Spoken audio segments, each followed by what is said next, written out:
today we're introducing 60 teachers from all across Sheffield to our latest commissioned piece for families and schools.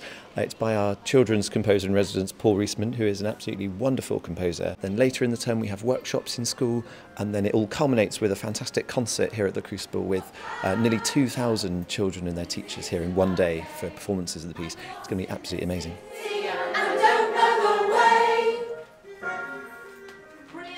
Crazy Creatures is a book that was written by Jonathan Long and KORKY Paul. It's actually two books in one.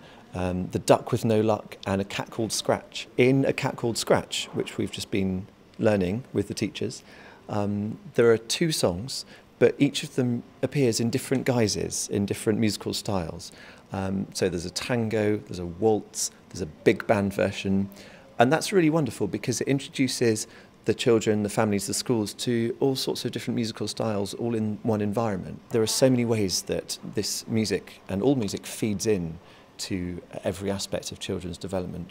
So what we're trying to do today with the inset sessions, with the resource packs and everything that we put online, all our digital resources, and with all the support that we're giving teachers, is really to enable them to have the confidence and the skills and the resources to embed the music in everyday teaching so that it becomes part of their numeracy and literacy, part of everything they do.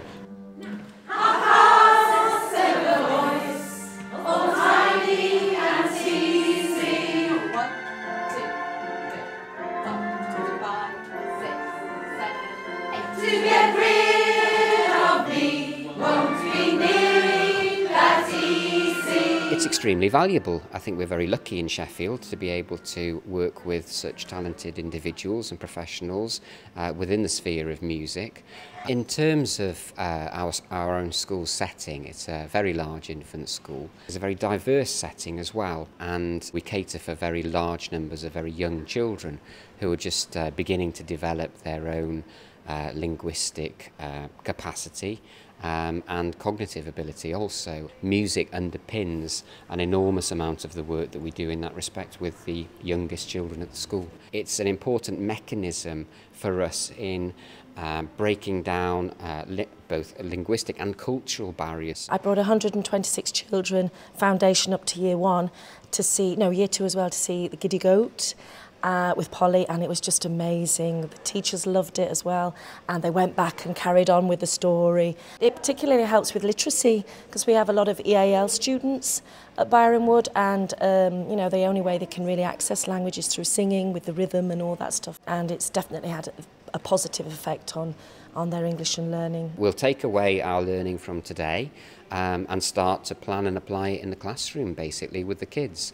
Again, Polly is going to come along and help us out in terms of workshop involvement as well, which was very, very positively received by staff last year. Then we'll build up to the actual event itself. There'll be a lot of excitement because although I mentioned earlier on the educational benefit, which is enormous for us of music in our curriculum, it's great fun as well. So the kids respond on that level as well. We wouldn't miss it for the world. And we actually come here and have lunch in the Peace Gardens, and then we have a fantastic sing-along afternoon, and then we go back and we write about it, make posters and sing, and oh, it's just great. I wish we could have one every term.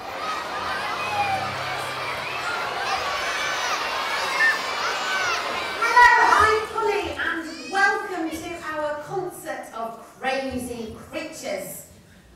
I am here with my musical friends from Ensemble 360, so let's welcome them on stage with a big clap and a cheer!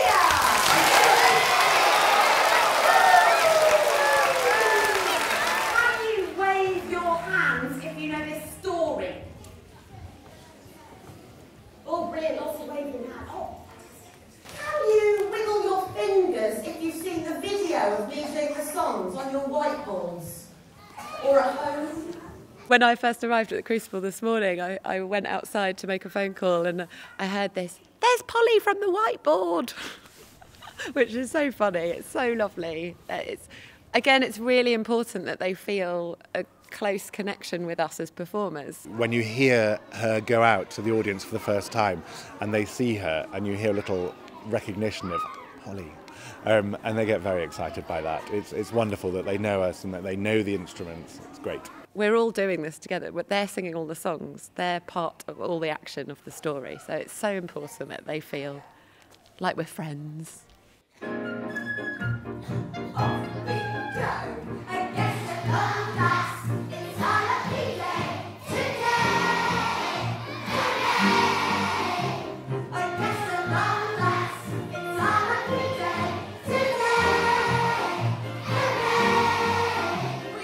Having seen it now in performance on its legs, I'm really pleased. I think it really works. 2 shorter stories, highly interactive for the young audience, very different stylistically in music as well, and yeah, I think it really works.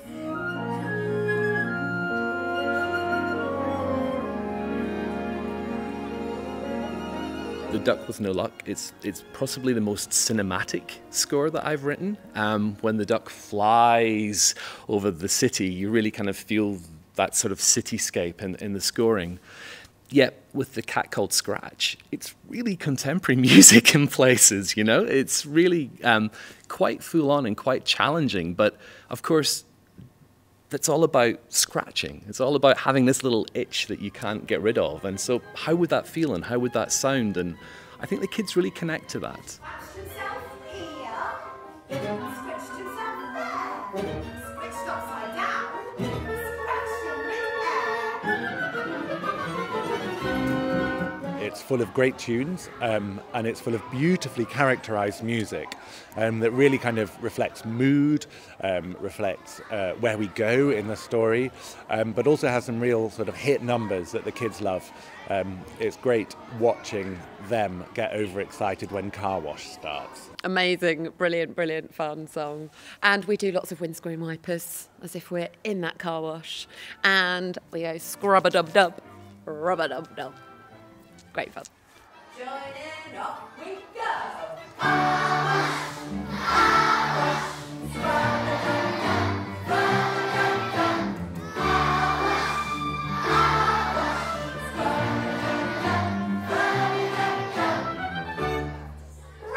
Watching the joy that a young person has participating in a quality musical experience, for me that's just the best thing in the world, really.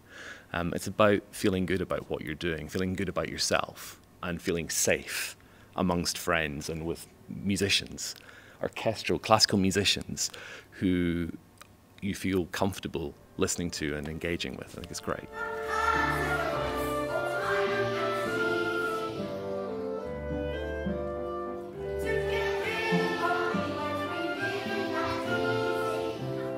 To make this piece really flexible and accessible, we have this year got different versions for different numbers of musicians. So we can go into schools with smaller groups of musicians, so they can still feel the whole excitement of the piece, they can still be engaged. But if they can't access a theatre, it's really important that we take it to them as well. The benefits of a really quality musical education, they don't just bring benefits to the child's own musical development, they bring benefits across the curriculum. And you see that today. Little tiny people singing some quite complicated lyrics, coordinating with their body with actions, engaging with sound, singing at the right speed, at the right pitch. It's amazing.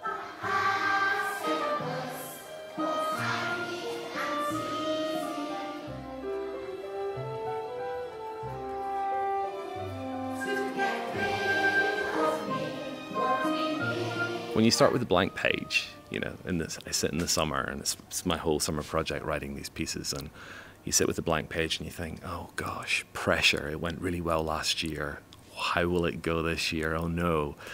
And that can feel quite lonely. And coming here and watching, I don't know, 1,000 kids singing with joy, with amazing musicians, it's the best thing ever.